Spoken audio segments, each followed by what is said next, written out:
um babado que acontece no fim que a gente nunca vai contar. Então, vá assistir. Bem-vindos ao Albergue! Eu sou Edilane E eu sou a Lívia. E esse é o Albergue no Teatro. E hoje nós vamos falar sobre a peça Oliver e o Monstro dos Olhos Verdes.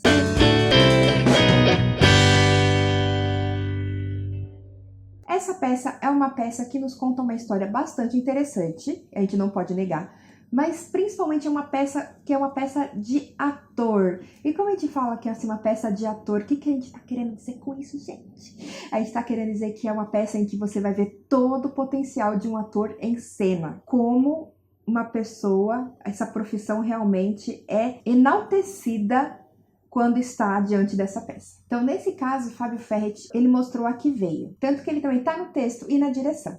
A peça, ela fala basicamente a relação de três homens. O Eduardo, o Oliver e o Bernardo. O Eduardo, ele é um escritor, tem sua fama, sua importância já estabelecida, e ele tem um sobrinho que ele acha brilhante, que é o Oliver. Tem um carinho por esse Oliver, ele quer poder cuidar dele, dar instrução, ele tem, sabe, esse apego, apesar deles morarem longe. O Bernardo, ele é um amigo do Oliver. E esse Bernardo, ele meio que fugiu de casa, e aí foi dormir na casa do Oliver, e aí ele sentiu que o Oliver talvez tivesse um pouco afim dele, e aí ele, sendo muito do adolescente, porque era um adolescente, o que ele fez? Fugiu.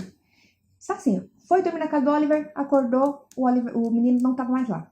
Só que ele ficou se questionando, tipo, cara, o Oliver é meu amigo, eu não devia ter saído sem falar nada. Só que ele sabia onde que o Oliver ia no dia seguinte. Esse entrave é importantíssimo para que o Bernardo conheça o Eduardo. O Eduardo estava chegando nesse dia na cidade deles justamente para passar um tempo com o Oliver e com sua irmã, que é a mãe do Oliver. Como o Bernardo sabia que o Oliver ia até a rodoviária encontrar o Eduardo, ele pensa, ahá, eu vou lá, intercepto o Eduardo e tento me explicar para ele o que aconteceu na noite anterior para que ele faça um meio de campo entre mim e o Oliver. Porque o Oliver é importante para mim, só que eu não sei como abordar o que aconteceu na noite anterior. E, gente, o que aconteceu na noite anterior nada mais foi do que uma encoxadinha, tá? Não foi nada demais, mas sabe como são adolescentes, né?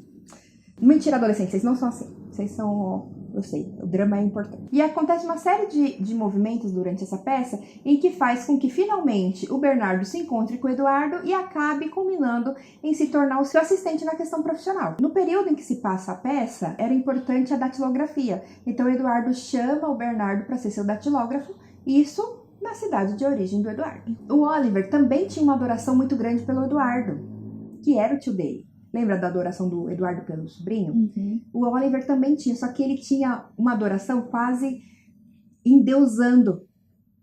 E aí, como ele tinha isso, ele não conseguia conversar muito com o Eduardo. Ele ficava, com as palavras, ele falava assim, se eu falar isso, talvez ele ache que eu estou muito empolgado e eu não quero demonstrar que eu estou muito empolgado. E isso mostra o quê, gente? Demonstre, tá? Demonstre que você evita uma série de aborrecimentos, você economiza tempo. Se a pessoa não gostar, não gostou, paciência. Assim, melhor sempre manifesta as emoções. Melhor. Não fica, tipo, achando o que ele vai achar se eu for... Não pensa. Só, né? Se for boa, se for boa, né? Se for ruim, fica na sua casa. Nesse meio de tempo, o Oliver, ele acabou indo trabalhar por um concorrente do Eduardo. Que era um cara que o Eduardo não era muito simpatizante, assim, era um escritor também. Só que eles não se davam bem, eles não se gostavam. E o Eduardo se sentiu, obviamente, traído porque ele não sabia da adoração do sobrinho. A peça, em suma, ela trata dos sentimentos que cada um dos três personagens traz. Os sentimentos que permeiam a vida de cada um deles. Os sentimentos próprios em relação a si próprios e o sentimento de um em relação ao outro. E tudo isso é contado de uma forma como? É um monólogo. Ele tem que interpretar três personagens. É interpretado como se fosse uma contação de história para adultos. Então ele vai se caracterizando com os outros personagens e cada ângulo que ele fala é um personagem diferente, para dar realmente a ilustração do que está acontecendo ali na circunstância. Então é exatamente isso, é uma contação de história, claro, com muita interpretação, porque uma contação de história infantil é muito mais falado do que interpretado, mas ele tem toda a interpretação, mas o texto é primordial ali para dar todo o decorrer da peça. E não só isso, a parte também que a Neném falou da interpretação nos é apresentada de forma assim totalmente caracterizada. Você sabe quando o Fábio, que é o ator, é o Eduardo. Você sabe, ele não precisa mudar de roupa.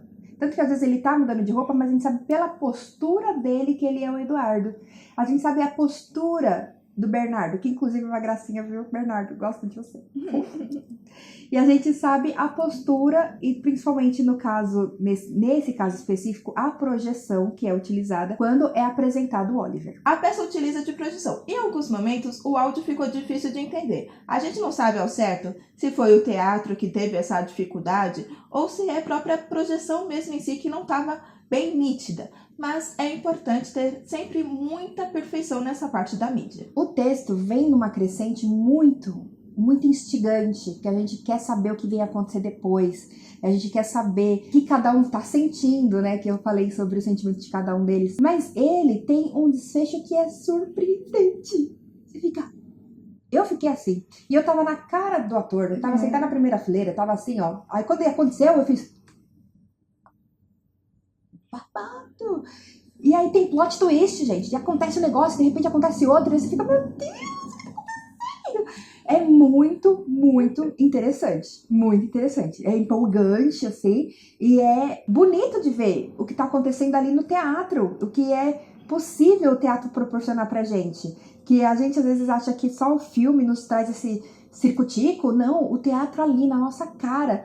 E o mais, como eu falei no começo, que é uma peça de ator, o mais bonito de ver foi o ator em cena vendo a minha cara e continuando no personagem. E eu digo vendo a minha cara porque eu tava, gente, tava aqui assim, ó, entendeu? Então ele tava vendo e eu tava assim, Deus! Inclusive, pessoas, quando forem nos convidar pra ir pra peças de teatro, saiba que a gente é muito expressiva, viu? A neném comenta, ela fala alto às vezes. Ai, meu Deus! Inclusive, está cada vez mais envolvido com aquela narrativa, com aquela história, querendo saber qual era o próximo plot, qual que era a próxima história que ia ser contada e como isso tudo ia ser finalizado. Então a peça tem tantos assuntos juntos, tantos conflitos adolescentes, que com certeza daria uma série adolescente. Eu achei a peça muito bem conduzida. A forma que ela foi trazida para o público foi uma forma bastante inovadora, principalmente com relação à proximidade, que é uma sala um pouco menor, e com relação ao jogo que tem dentro de cena. É uma peça que eu recomendo bastante que você vá assistir para você se surpreender, porque a história precisa ser contada e debatida. E tem no ponto final, gente, tem um babado que acontece no fim, que olha, você realmente tem que assistir. Porque e vem comentar aqui, ó, tipo, meu Deus! Você é mais ou menos isso que você vai vir comentar. Que a gente nunca vai contar. Então, vá assistir. Então é isso, pessoal. Obrigada por ter assistido a gente até aqui. Se inscreva no nosso canal, curta o vídeo e compartilhe pra todo mundo. E também tem nossas redes sociais, que estão todas @alberg72. Como a gente sempre fala por aqui, vá ao teatro! Tchau!